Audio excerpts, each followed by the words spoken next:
I like what you were sharing about the examples of empowerment. Right. It's good when you can attach a story, a living legend to, Yes. the action that it takes, the Right. boldness and the courage. Well, you're that story too, Jewel. I mean, when I look at you, I've known you for a number of years, and you've been out here on your own, without Hollywood's blessings. I don't know why, but without the blessings of Hollywood, without the great corporate sponsors, but yet you just keep it moving and you keep reinventing yourself, and you're surviving, and not just surviving, you're living your life and you're enjoying it. So it's like you're that picture of empowerment as well. Absolutely. Thank you for saying that, because I believe that your calling will chase you down. I believe I was born for this, just as you were born to do what you do. And I don't think that anything that is really worth doing is going to be easy. It seems that way. You know? It seems that way, at least not for us. Exactly. And so what's important for us to sustain and maintain this is self-care. That's right. So what does self-care look like for you? Well, self-care for me is something that I learned, and I have to tell you, Okay. I learned it recently, and maybe the last 20 years. And I was just talking to a girlfriend this morning saying that I had forgotten self-care, and I had neglected some very interesting work that I needed to have done for me, caring for other people. So self-care for me is putting me first. Come on. And there's absolutely nothing wrong with that. If I don't take care of me, then I'm no good for anyone else. So for me, I have a schedule. I finally put myself on first thing in the morning. I get up, I have some time for prayer. I have time, I go to the gym or water aerobics, and I do some strength training and weight and all that crap stuff. And then I get a good breakfast. That's self-care. That's so important. And that's important, and I figured it out that I have to have some time for me before I give myself to the world. So that's what I say is, don't call me before 11. I'm not open to the world before 11 o'clock in the morning, because that's my time. And then self-care is learning to say no. There you go. You can't do everything for everybody. And at one time, I did not know how to say no, especially to my family members. I mean, even our parents. It was so difficult for me to say no to my mother, whatever she asked. And I had to learn that, yes, it's okay. Because it's like, I can't do that right now, Mom. I'll do it later. Yes, I'll do it for you, but not just at this moment. Because when people want your time and attention, they want it then. Yes. And it's so important to them. And it's just important. It's important. It's got to happen now. It's an emergency. But it's like, no, I can't do that right now. So that's self-care, knowing your limits, knowing that it's okay to say no, knowing what you can do, when you can do it, how you can do it, and having your own limitations and boundaries, not letting people take over your life. I love that. And that's the key word is boundaries. And I remember you sharing that at our recent Sister Soul Saturday. It's like, no, not before 11. Right. Boundaries. Boundaries. And it's a shame we learned that so late in life, but it is so important to our state of mind. It reduces stress. Yes, it does. And it separates the people that really care about you, because the people that really care about you are going to honor that. Yes. But most people don't care about, it's like, most of us are selfish. I want something done. Yeah. I need your attention. I need your time. I need your energy. I need your brain, and I need it now. And they're just concerned about them. Right. So you have to be the one that's concerned about you. And we have to say, no, I can't do that right now.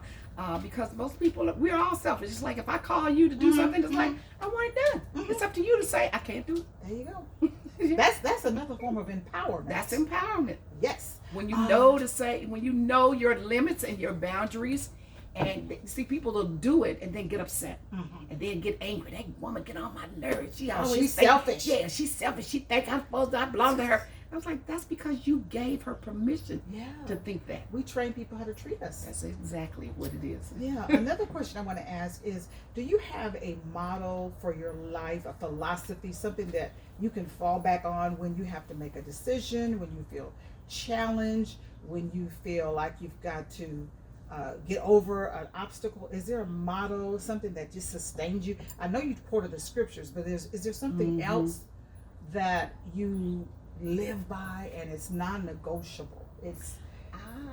I try to live my life by do unto others as I would have them do unto me. And I really try to treat people in the manner that I would like for them to treat me and I would like to be treated. And I finally learned that for those people who refuse to do that, I don't deal with them. I don't deal with them because I will not be mistreated and disrespected. So that's the way I guide my life. But before, let's see, to keep me grounded, to allow me to do those things that sometimes seem difficult, I go back to that scripture. And the scripture, the other one is, be anxious for nothing. Yeah. But in everything, in prayer and supplication, let your requests be made known unto God, and then give it to Him to do. You know, you got to have faith. I live by faith. That's it. There Faith. you go. I live by faith. I don't always see what it is I want to do. I don't always see the way out. I don't always have the information. Like people say, you got to do a business plan. I don't do no business plans. I have never. Well, you're talking about seeing, and I guess that's why you wrote the book. Look deep before you leap. Right. Because we make mistakes in our relationships, be That's it right. parenting or dating or marriage. Whatever. And that's why I'm so excited that we're going to be sharing these pearls of wisdom in October in Indianapolis. Harvest Girls is going to be hosting it. So y'all get your tickets now. Get your tickets. It's going to be hot. Yeah. And the two of us sharing, look deep before you leap. Jewel the Judge. Yes. And then in November, we're going to be in Maryland. Don Harvey Ministries is going to be hosting us. I'm excited. I go to Maryland a lot. Oh, I love Maryland. Thank Maryland you for loves allowing me to share. Yes, Thank we're you for coming bringing me together. along. We're on tour, and if you want to bring us to your city or your book club or your conference, we're available. We're available. But we're excited to share our books on relationships. Yes.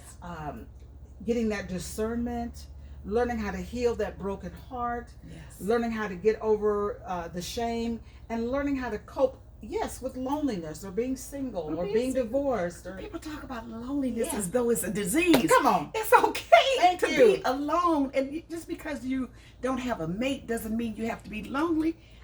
I'm busy doing the things that I enjoy doing. I wouldn't consider my life lonely at all. Oh, I love that. I love that. No, the mate doesn't. A mate is wonderful, and I'd love one. And I'm in the market, so if anybody is available, just let me know. If you want to put in an application, There you I'll go. accept it, and we'll review it, and I'll let you know. But in the meanwhile, I'm going to enjoy life. There you go. There you go. You traveling? Ooh, yes. All right. Traveling. Uh-huh. I'm excited about our upcoming events in September in Maryland, and in between in November in Maryland. September in Indianapolis, and in November in Maryland, but also in September, the end, I'm going to South Africa. Oh. I just was invited to go to South Africa with Hezekiah Walker Okay. and his ministry to minister there. That is absolutely exciting. I'm going to Australia, fulfilling a thing on my bucket list. I've always wanted to go to Australia, so I plan to do that in December, right after Christmas, and be there for the new year. And my self-care in November, after Thanksgiving and the hustle and bustle of Thanksgiving, I'm going to Hawaii for a few days to relax. Not working, that is relaxed. Which island? I'm going to Maui. Okay. I have a timeshare, and I'm taking some girlfriends, us girlfriends that are alone. Your getaway. That are not connected to anyone. We're just going to go and enjoy some rest and relaxation. Self-care. That's self-care time. I try to do it at least every 3 months at the minimum. I'd go somewhere and do something to just chill. I love it. Yes. Well, Judge Mablean is a judge, an attorney, a mother. She's the founder of her own 501c3. Mablean She's Foundation. an author. She's a speaker. She's amazing, and we want you to connect with her. Come and join us when we come to Indianapolis in October, and when we come to Maryland in November. Do you have a website where people can connect with you? Of course. My website is Judge Mablean, and the name is spelled Mablean. I have a Twitter page at Judge Mablean. I have an Instagram page, Judge Mablean Ephraim. I have a Facebook page, Judge Mablean, and you can also purchase the books on the website, judgemablean.com. Excellent. And of course, you can reach me, JewelDiamondTaylor.com or WomenOnTheGrow.org. Thank you for watching. And why don't you hit that share button and share this message and interview with your circle of influence, because you're a leader and people do what you do. They watch what you watch and they listen to what you say. So let them know about Judge and the Jewel. That's right. Thank you so much for watching my interview series. God bless you and stay in the light. Thank you, my dear. I thank you so much. This was great. Yeah, it was.